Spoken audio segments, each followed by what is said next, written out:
أعوذ بالله من الشيطان الرجيم بسم الله الرحمن الرحيم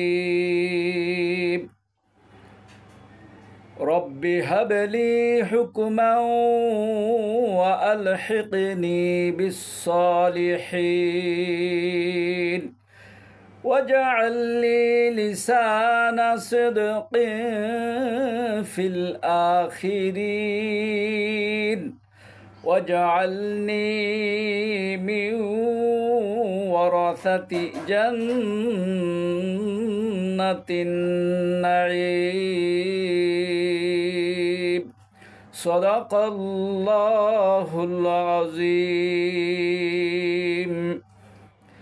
এর অর্থ হচ্ছে, হে আমার মালিক, তুমি আমাকে জ্ঞান দান করো এবং আমাকে সৎলোকদের সাথে মিলিয়ে রেখো এবং আগামী প্রজন্মের মধ্যে তুমি আমার স্মরণ অব্যাহত রেখো। আমাকে তুমি তোমার নিয়ামতে ভরা জান্নাতের অধিকারীদের মধ্যে শামিল করে নিও। সূরা আশ-শুআরা ৮৩ থেকে ৮৫ নম্বর আয়াত। প্রাণপ্রিয় মুসলিম ভাই ও বোনেরা, উক্ত আয়াতগুলি নিজের সম্মান ও মর্যাদা বৃদ্ধির জন্য পবিত্র কোরআনে উল্লেখিত দোয়া বা মোনাজাত হিসেবে এসেছে।